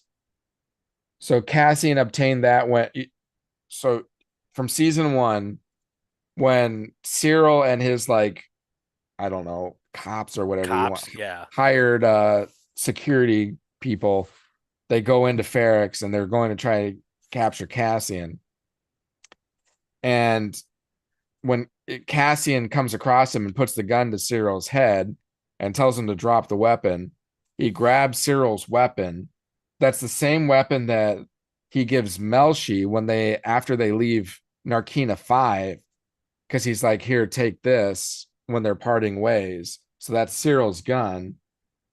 And then it ends up with Vel when she has all those weapons on the table and she picks it up and she's like, all right, whose weapon is this? And then Melshi claims it. And then he goes into Rogue One and on to Scarif. And so, That's what that scene was about. I was so yeah, confused. I yeah, then totally forgot to look it up. How she, yeah, whose is this? yep. And it was And that, Melshi's. and Melshi is in Rogue One. Yeah. And that started from Cyril from season 1. Wow. Okay. I did not catch that. So I thought that was pretty cool. That's a big Easter egg. I remember I did watch like a YouTube video of like, Easter eggs you probably missed. Yeah. They never mentioned that. Melshi's gun. Yeah, that Yeah. was pretty cool. We talked about B2 being left behind and then Bail Organa. So yeah, those were all the points that um I spoke to last week. The other thing, because we were talking about Tony Gilroy's comments too, the other thing I thought was pretty cool because he was asked, why not bring in Darth Vader or Grand Moff Tarkin into this show? And his response was, if I needed them, I would have brought them in. So like I what a power play. It's like I didn't even need them to do well in this show. didn't even Like need them. like good for you, Tony Gilroy. That's awesome. Big point though for any future future projects with Bail Organa. I did see the reason why they had a recast of Benjamin Bratt was because the other actor had a conflict. Okay. It, That's the it reason had to why be because I'd find it hard to believe that he he would wouldn't turn want that to. down, Yeah. Yeah. especially when you did Obi-Wan Yeah. and you were kind of like not. I guess you had a couple episodes. We had quite a few scenes, but overall you weren't a key like runtime. I guess you didn't get that much time on screen. Right. Right. Versus like something like this. Um, so And to yeah, be but that's what I honest, heard. I heard that there was either acting or family conflict where he just couldn't be there in person wherever they were filming. which So is they had too to, bad because I don't know how much more you can use him for. Because yeah, I mean, that was you your have last shot Andor probably. and then you get blown up in A New Hope. And I mean, unless you do de-aging and if you go back and, you know, do some stuff that happens before the prequels or maybe right after the prequels, but I don't know how much more time Star Wars is going to invest into that portion of the era, but They seem to be who hitting knows? really hard though in the last decade plus of the time frame between Revenge of the Sith and New Hope. Think of all the content that they've come up with. There's probably plenty more. I mean, they talk about another season of Obi-Wan Yeah. potentially. So here's my question. Is that the most fascinating era of Star Wars? Because I know like there are there's a lot of noise in terms of, you know, we're burnt out from the Skywalker saga. And when they say Skywalker saga, I interpret it as in that era, anywhere from, you know, Phantom Menace all the way to the Rise of Skywalker. Any story that falls within that timeline, people are kind of getting burnt out of. But then like this I Andor show comes up and it just opens the door to me like I want more from this era. There's so many fascinating things and stories to tell. And like maybe because I grew up with the original trilogy, like that's what Star Wars is to me. But obviously there's, you know, Old Republic and stuff like that. There's other eras of Star Wars that you can go into, but is is this oh my dog is moving around. Is this like the most fascinating era of Star Wars?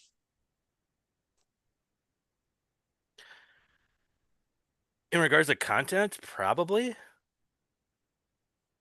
just I mean, because I think Rogue One and Andor really puts it up there. Yeah. But I mean, if you look after Return of the Jedi, then you got Mandalorian. I know it's a guilty pleasure of mine. I didn't mind Boba Fett. I liked it. I know I there's like some things I've seen online where people like rank I it. like how that show started. I thought it was fascinating with the Tusken Raiders. I wish they Yeah, would have like kept it in that. I think to me how it spun later in the season and you know, it's anyways, just like continue. some of the stupid aspects that I Yeah. definitely would say dumb, or like Yep. the gadget go gadget guys on their bikes Yeah. was so cheesy. But like what's his name? The dark haired Chewbacca. Oh, that was kick Oh, ass. croissant, I used to know his name. black croissant or no, No, yeah, I think you're getting close. croissant. Because he was I'm looking it up. Yeah, black chrysanthemum. Okay. So like it's almost like okay, you can talk about the Skywalker's trilogy like the Saga. saga. Those 9 movies, yes, I'm burnt out on that. Those in between gets me a little interested because the odds Okay. are, even like Mandalorian. Yeah, was there a Jedi at one point? Yeah, you had Luke Skywalker show up for a brief moment. You had Ahsoka Tano show up for a brief moment. Did they steal the show? Not that much compared to the main character of Mandalorian. Right. So there's aspects in the like Book of Boba Fett didn't really have Jedi users. I know they wasted what's the other bounty hunter, the blue guy. I Django? hope, huh? Django? Or no, No, oh, you're the talking blue with the about red eyes. Cad Bane. Cad Bane. I hope he's not dead because they I did I don't tease think he it. is. Yeah, because his life thing was still kind of Like blinking. I was gonna Yeah, start beeping, like it's still act. Yeah. yeah, So and like all that's like outside of like talking about Luke Skywalker, or talking like Jedi and the Force. Like it's just like actual conflicts within the Star Wars universe. So I mean I think that's kind of like where my if I'm getting out of the Skywalker saga, those are the two elements. It's after Return of the Jedi and after Revenge of the Sith. Like those eras okay, is kind of what is like really gets my attention. I know they try to do that prequel of the Acolytes. yeah, Terrible. Okay, there's some good points, but mostly right. it There are some good, like Chimera was a good character and everything. right. So like if I'm understanding correctly, if people say like I'm burnt out with the Skywalker saga, you would agree with it referring directly to like the Skywalkers. But if there's like the other stories in between, you're still kind of interested in. Yeah, because like I Okay. said, even like Andor, was there anything talked about? Barely anything about Jedi's Yeah. and But yeah, go keep ahead. rolling with that because I'm going to use the restroom really quick. So keep explaining to Okay, okay. that. I'll be right back. All right. So yeah, I think that part of like the Skywalker, because I think it really Disney kind of like pushed it too hard during um after Force Awakens and that like sequel trilogy post Return of the Jedi. I felt like that was kind of rushed and not like granted Force Awakens was interesting, but also felt like a repeat of New Hope. But if you look at the next two, it just seemed kind of just ugly writing and Disney, just as they're doing with like their Marvel films, that's just dump things out because fans are gonna go see it and we're gonna fill our pockets up. I think it's just like a money grab, and I think too that they're finally listening to the fan base about having great story writing and not such pushed out garbage. So, welcome back, Budge. Thank you. That was quick. Sorry. I tried to make it quick and I washed my hands. Don't worry. No, sorry to throw you under the bus. Well, that's not throwing you under the bus, but throwing you to the Oh no, wolves, I should say. no, Like, but that was I my really first gotta time go. alone time, screen time for Mudge's Now I get to record. go back and see how you did it when I'm Yeah. editing. Just No, to just to wrap up that I was just saying like the stuff they're coming up with recently is seems a little bit better in a way, but still hitting. They're also missing because it also yeah, feels like Disney is pulling like what they're doing with Marvel is just let's just get as much just dump stuff out there quick. And it could be lazy writing, but we have a timeline. yeah, Instead of just let's take our time and do this right. I mean, Andor, didn't that take was it 2 years until the second season? yeah. It took a Two while. and a half? Yep, Like it and clearly looks like they took their time to make sure to do it right. yeah. Well, and I think what helps is like it was Tony Gilroy. It was Tony Gilroy who did Rogue One. It was Tony Gilroy who did. I mean, he was a major role in season 1 and 2 of Andor, and a lot of the content that Star Wars is releasing as of late, they're more like trying to bring in like multiple people. Like, oh, let's get different people's stories and everything. Well, when you do that, it really impacts the cohesiveness of a story. Like if you just have one person's idea that you're bringing to life, it's a lot more. I won't say realistic, but it's more like I said before, cohesive, and it really makes the story hit a lot better in my eyes. That's what I was heading on earlier. Was like it seems like when Disney initially kind of took over in the earlier years, they're just like, let's pump out these Star Wars movies. When they Yep. did Force Awakens, granted, did I enjoy it? Sure. Was it a little bit of a copycat of New Hope? I could say sure. Hmm. But then they switch, and that was J.J. Abrams. They go and switch to Ryan Johnson, who does what was the next one called again? Last Jedi. Last Jedi. That was dog shit. Yeah. And all of a sudden, Disney, because like, and I think that was almost like a year turnaround. Like they were trying to pump these out quick. Like every Christmas, there was supposed to be a new Star Wars. Yep. And then after that was such a dump show because Ryan Johnson was planned.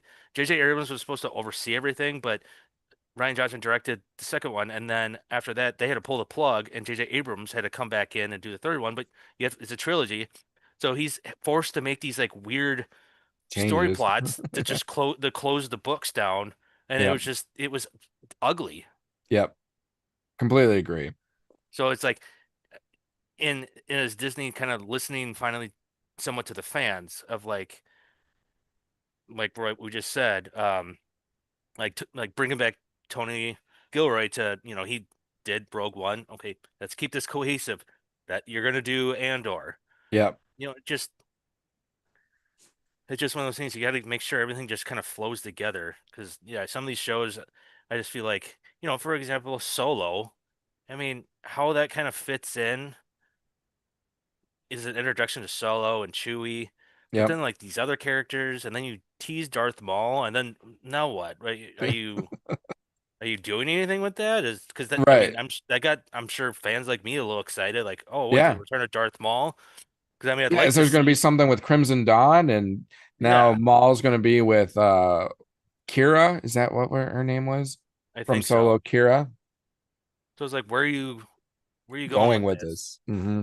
And if you're not doing it, that's where you get burnt out of like well this movie was very mediocre or shit, but it had some moments where it got me excited if they were making another one. I'd still like to see some sort of like Darth Maul, like where that story is going, and if it ever ends, because I've seen the scene in the cartoon when he finally confronts Obi-Wan at Yep. Tatooine, and I thought that was a kind of a powerful moment. Now, granted, it was a quick one, so maybe you can't really just be satisfied with the cartoon version of it, but Right. I mean, because I mean, Rebels, there is a good continuation there, but like to your point, Solo kind of introduces Maul into the like crime syndicate world because he's leading Crimson Dawn.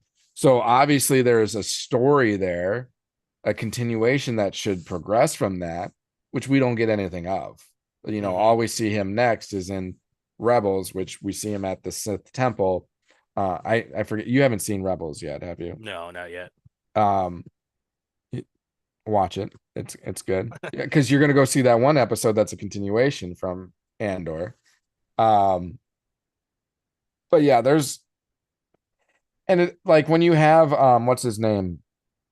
Park, uh who does Darth Maul. Totally spacing on his name. But anyways, Yeah, he's the actor that plays Darth Maul. well, Park, I think, is the Phantom Menace. I think he's the actual what's his name? I'm really disappointed in myself. I'm just gonna contribute it to being past midnight. Uh, Darth Maul voice actor Sam Witwer. Yeah, I'm very disappointed in myself. So Sam Witwer, he's the voice of Darth Maul in the animated shows, so both Clone Wars and um, Rebels, and he actually was, if I remember correctly, Ray Park was the actor in Solo who portrayed Darth Maul at the end there, but it was Sam Witwer's voice that they did the voiceover for it. Oh, okay. But Sam Witwer is like a huge Star Wars fan and has expressed interest in like wanting to do more Darth Maul. So like you have that potential. Um, so yeah, I want to see more Darth Maul, and I think we will get more Darth Maul, but and I want it live action though too, and I want to see him like wielding a dual lightsaber and doing some like Sith-esque shit. Oh, hell yeah. That's what I would like to see because that's one of the coolest things from, you got Phantom Menace. but then you also like kind of like just not your standard single sword. Like Ahsoka's got her tall and short one, and how she Yep. makes her different kind of moves, like something different. Like spice it up a little bit, I think would be appreciated from the fan base. Yeah. But so I mean that's my kind of opinion, but like where's your thoughts on like where's the prime that you think outside of the Skywalker saga, where would you go to make a focus? Would you go more prequel of the prequels, middle, Well, post Return Jedi? I'm just gonna go back to like what I was kind of getting at for me when I was asking you that question. Because if you asked me before, for sure before Andor show in general, but before season two, I was like, okay, let's go into like Old Republic. Let's expand into new areas of Star Wars. But then after Andor, like I was starting to think maybe like what seems to be more fascinating about Star Wars is within that time period between A New Hope and Rise of Skywalker. Because at least to me, being someone who grew up with like the original trilogy, like that's what Star Wars is to me. So I would love to see more like I want to see what this whole Mon Mothma line Bothans many Bothans died. Let's dive more into like the actual rebellion versus the empire and that whole conflict there. That would be fascinating to me. Hmm. But again, that's because of how well Tony Gilroy did with this show. It made those elements of Star Wars seem more fascinating than they were because like how we started out with the with today's recording, we were talking about Star Wars and it's lightsabers, space battles, the Force. Like that's what people want to see. That's what Star Wars is. But then this show made it seem like you don't necessarily need those elements to have a fascinating Star Wars show or movie. So I don't know. I kind of want to see more in this era now. But before the show, I'd be like, let's go elsewhere. Let's go 200 years after Rise of Skywalker, or let's go back to the Old Republic. Let's branch somewhere else and get new content. But now, like, You want to like, I love seeing the connecting elements. Like, I think back to Marvel, like Phase One through because Endgame was that the end of Phase Four or was that the end of Phase Three? or I want to say it was the end of Phase Four. it's either three or four, but we get your point. But like one of the most interesting, fascinating, captivating things about the Avengers and Marvel was how they were able to connect everything into the bigger, broader story. And when you bring in those connecting elements, it's like that's really cool how they did that. And that's like what Andor did for Star Wars. So now I want to see more of that connecting tissue with the Star Wars saga that we grew up with and know with. That's what I want to see now. But that might change, a few years from now. But like right now, I want to see more Andor shows. I want to see more things between A New Hope and Empire Strikes Back, or between Empire Strikes Back and Return of the Jedi. Like, let's fill in some of that stuff. And especially if Disney's, like you said, has all the money in the world. Here's a blank check. Just tell me what you want. Find a crew, because that's what it seems like if you look at this in a broader picture. We did get a trilogy. Yeah, Andor season we, one, season two, Rogue One, trilogy. yep, And I'm sure the most of the people working behind the scenes, including the actors and actresses, they were part of the whole thing. yep, Keep it, keep the, if you're going to start a project and you're looking to maybe do like three episodic, like either movies or seasons, keep that cast, keep the screenwriter. Now, granted, maybe they like get through, let's say there's like a season one of something. They're like, well, that didn't get received well. Can it? yep, But it's like, but it's still part of the storyline, right? It's still, I guess I shouldn't say can it, is it still canon right, yep. to the story plot of the whole Star Wars universe. So that's kind of makes it hard, but But yeah, like to your point, Andor is a trilogy. Well, Andor season 1, Andor season 2, and Rogue One. And if you depending on how you define success, I would argue that that is the most successful Disney Star Wars product is that trilogy. Now, the money that, Force Awakens and the sequel trilogy brought in, like that's probably more successful in terms of dollars because I want to say, I mean, Last Jedi and Force Awakens, aren't they the top like money getters for Star Wars movies? But like in terms of fan reception, they're definitely not the most successful because Empire Strikes Back, um, A New Hope, Revenge of the Yeah. Sith, they are the more successful fan reception movies. So in terms of fan reception, I have to believe that Andor season 1, Andor season 2, and Rogue One are the most successful. Just look at IMDb ratings, look at Rotten Tomato. Yeah, for enjoyability, but like a money grab, I can get it because I mean, like some of that stuff, even you'd say Mandalorian in a way. I don't know, some of these like darker tone, Yeah, we love it because we're mature adults that need a little something. more We're serious. we're watching, yeah, we're watching mature stuff as it is, TV shows and movies, um, versus like Force Awakens or they're probably rated PG. Right. So it's a trip to go to the movie theater with your kids or whatever, or get out of the house or a family get together. We're gonna go see Star Wars or something like that. Yeah. That's where they get the money grab. Right. And I just pulled it up and Force Awakens is number 5 all time of all movies. Yeah.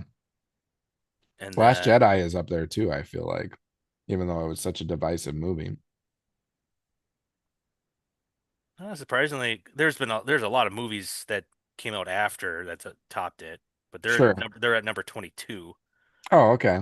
So that's lower than I But anticipated. you got like movies like Top Gun Maverick, Deadpool Wolverine, the Barbie is ahead of it, Fast and Furious 7. Some of these garbage movies. 7 was above it? Fast and Furious 7.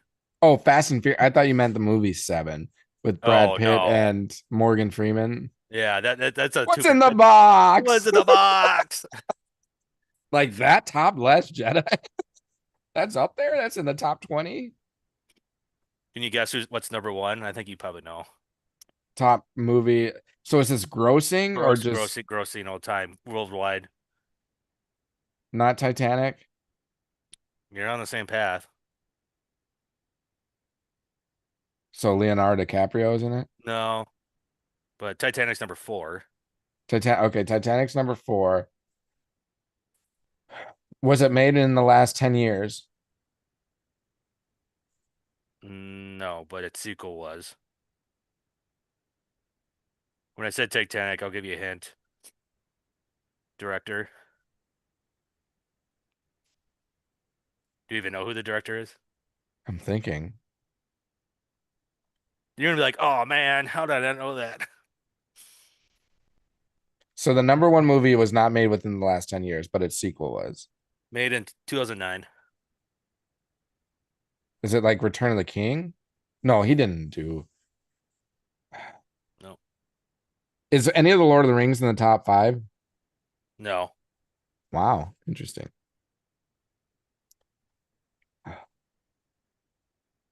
This is gonna drive me crazy. It's not Top Gun, you said. Top Gun's 14 or Top Gun Maverick. Maverick is 14. Any of the Avenger movies? No.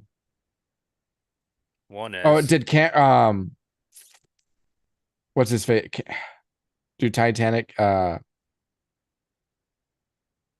Avatar? Is Avatar up there? Yep. Okay. Avatar 1 is all time. And then Avatar, the second one, is Yeah, at because number is at what's the number director's name? James Cameron. James. Yep. That's what made me like, okay, as soon as the light bulb went off for me, who did Titanic? I'm like, Cameron. And I'm like, oh, Avatar was done by Cameron. And then that's how it connected. Isn't that crazy? He still has Titanic as number 4, and that was made in 1997. So Cameron has two of the top four. Three. Three. So Avatar It's 2 is up. Avatar, then Avengers Endgame, then Avatar Way of Water, then Titanic, Mm. then five is Force Awakens. And where does New Hope fall? Problem is, like, do they adjust for inflation? No, probably not. Yeah, New Hope's not going to be on here. Or like not in the top 50. Because if it was adjusted, then Rogue One's at 40, number 47. okay. And then Rise of Skywalker at number 42.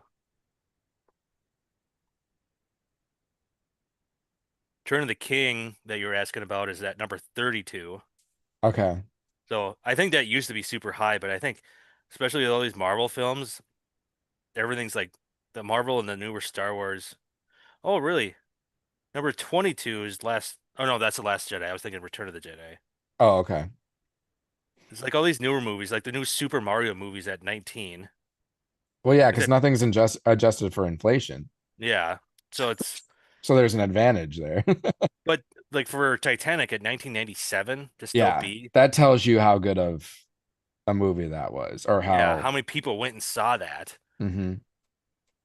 I mean, it's timeless. It's still a good movie, which is funny. It just made me think of on the way back from the draft. Rusty, Justin, and I stopped at a place to get lunch, and it was near Lake Wissota. And do you know the connecting element with Lake Wissota and the movie Titanic? That's where Jack's from. It's where he talked about him and his dad would go fishing. Go fishing. But the problem is that when the Titanic sank, that lake was not named yet. So Lake Wissota wasn't Lake Wissota until like a couple years after the Titanic sank. So it's a flawed In the timeline yeah, of it's a flaw in the timeline of the movie.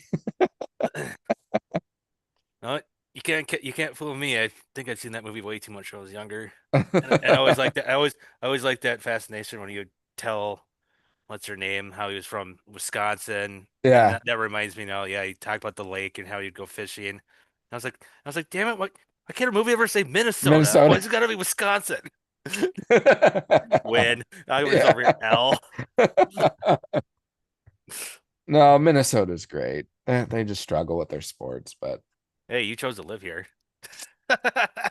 well, that's true, but at the same time, they chose me because like I came here to go to school at the University of Minnesota. Um, I got accepted in the U of M. I did get accepted into Wisconsin, but it was like they accepted too many students that year. So then they asked me to do like a 32 credit program at a different UW school. And then after those 32 credits, then I could like Transfer over or tran whatever. but the whole time I would be a Wisconsin student, just not Right. on Madison Campus. campus. But I moved around so much growing up that I didn't want to like continue to move to different places. And I knew three buddies that were going to Minnesota. So I'm like, I'll go to Minnesota. So That in a makes way, sense. Minnesota chose me, but no, I did choose I like Minnesota. Minnesota's great. It's a great state to live in. Minnesota, Wisconsin, when you think about it, they're really one and the same. They're very similar. There's some differential elements, but I don't know. you disagree. Wisconsin, you got your drunks, but Minnesota, you got your shitty ass drivers. But Wisconsin is more laid back than Minnesota. People are, I will say that. It Well, was yeah, because it's definitely there's more like a lot more like more rural in yes, Wisconsin. yes, a lot of small towns like hole in the wall type places that are when I've gone through Wisconsin has been kind of cool and you probably have better more variety of like campsites and whatnot than Minnesota's got more beautiful terrain. Like if well, I yeah, was we got asked, would you rather camp in Minnesota or camp in Wisconsin? I would choose Minnesota. okay. Like the North Shore is beautiful, boundary I mean, water. yeah, when you bring up like the highlights, then yes, Minnesota's got more just because, like you said, it's just there's like so many it's land of 10,000 lakes. So, Wisconsin's got more lakes. Do you know that? oh yeah, I want to see some proof. But Minnesota has more like um volume of lakes, if that makes sense. Oh, you So got a like lot little, of the lakes like that are tiny little being pockets. the Like we little actually, lakes that are being counted in Wisconsin when they should be a versus pond. You guys are yeah. cheating. You call them ponds, or you call them ponds lakes. Because I'm gonna look it up. Okay, how many? I know we're going off on a huge tangent from Star Wars. So how many lakes in Wisconsin? Wisconsin boasts over 15,000 lakes, while Minnesota is known as the land of 10,000 lakes. Wisconsin has a higher number of lakes due to a less strict definition of what constitutes as a There lake. you. Some guy calls in. Yeah, I just rained really hard. I got this pond in my Ha! backyard. I'm gonna call it Got a new Lake lake with Bullshit. soda. Lake with soda. Yeah, Lake was. And then Titanic is born. No, I'm just kidding. Yeah. So it's yeah, it's probably one of those things where it's like a Wisconsin person is like feeling disgruntled about like being super competitive. Oh yeah, Minnesota has more lakes. No, we do. Here's a new lake. We're changing the definition of what a lake is. So now we have more. We're better. We're We're better. stronger. Wisconsin definitely has a more of a pride to it than Minnesota. Too, the people have a Wisconsin pride that's a little more Pride in general or pride about the lakes? no pride in general. Oh, okay.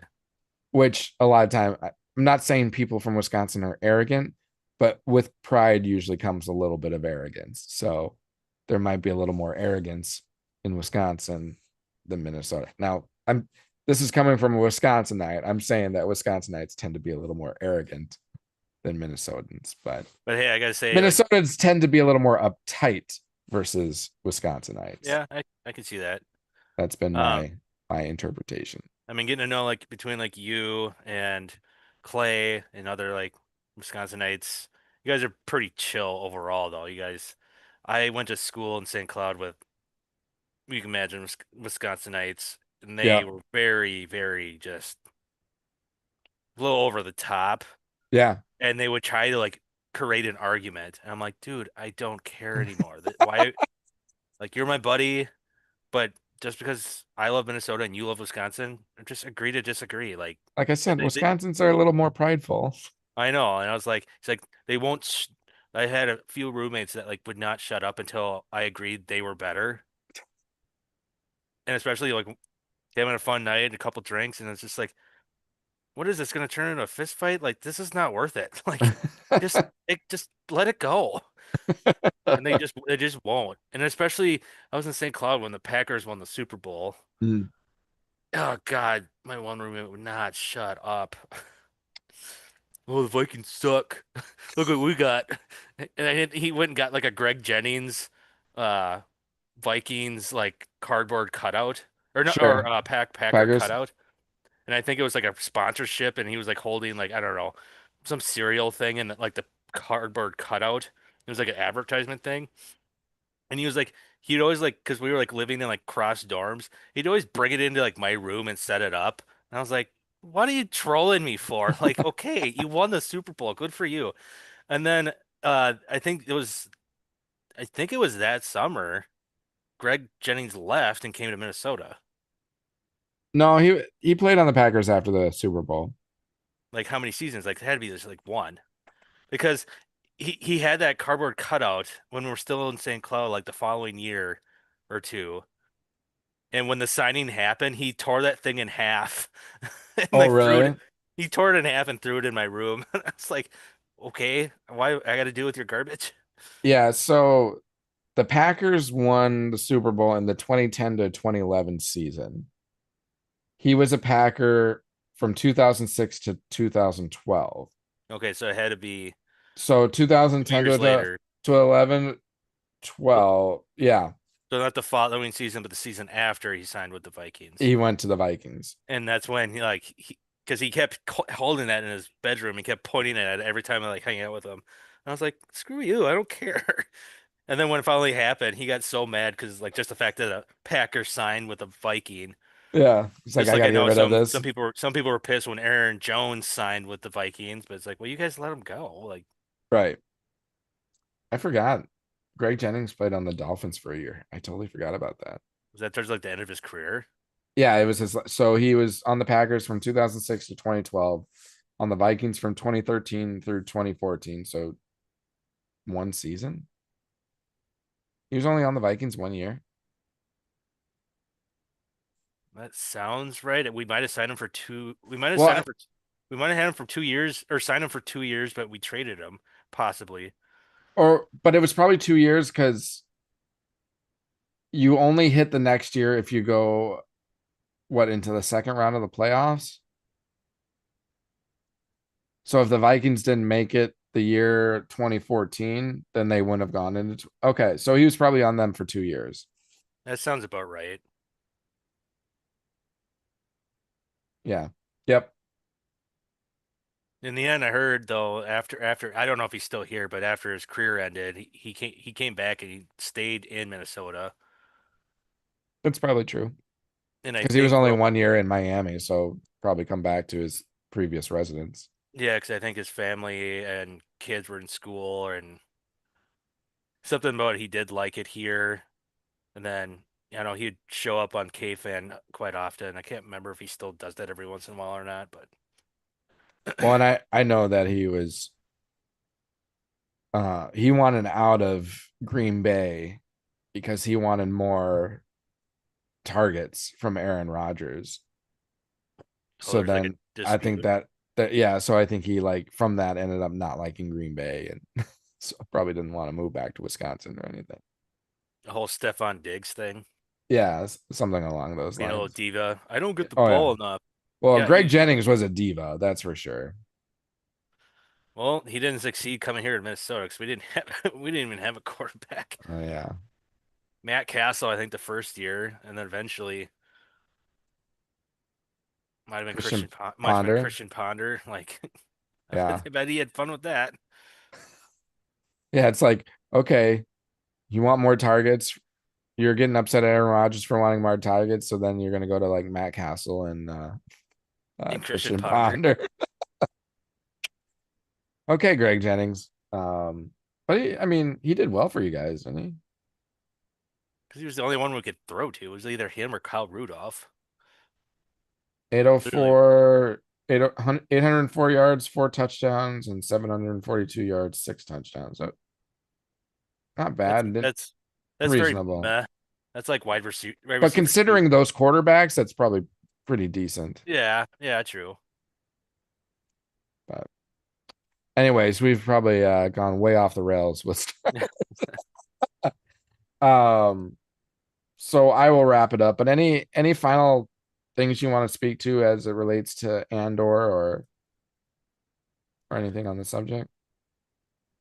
No, again, if you did listen to us and get spoiled, it's still worth the watch. The cinematography, everything about it is amazing. So I definitely recommend anyone you listening definitely take it, give it a try. You'll get hooked pretty quick. Again, it's a little different than your typical Star Wars if you're thinking Star Wars with lightsabers, and it's a little different. So definitely recommend it. And then you said we're gonna review next week the what's the show Tales of the Tales Underworld. Underworld. You So should be able to watch it in like, I mean, if it's 6 episodes, I want to say. And if let's say it's just 20-minute episodes. no, it should be So lower two than that. 2 hours you'll be able to get through it. So it So shouldn't take too long. And everyone listening, look forward to that next week. yep. And just from my end, like I I just want to see more Andor level storytelling, Andor level depth, acting, adultness to it. I'm not saying everything Star Wars has to be like that level of adult because I mean Star Wars is for everyone. So there are things that need to be more like kid oriented, but like when it's at this adult level, it's gold. I want more of it. I never knew I wanted more things like Andor, and now I know I want to. And just hats off, tip of the cap to Tony Gilroy. You did a fantastic job. You're always welcome back to Star Wars to do more content, and hopefully Disney learns from this and sees what is successful in terms of fan reception and, you know, dives more into it, leans more that direction. So we'll see. Um, Not much content coming down the pipe. I think we have Visions, a third season of that coming later this year. Ahsoka, I think next year, season 2. I think it's next year.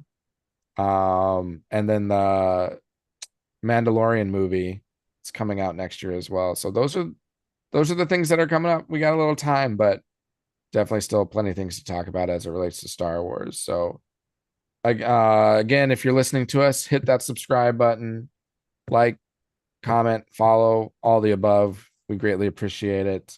Again, we'll have prize giveaway at 200 subscribers.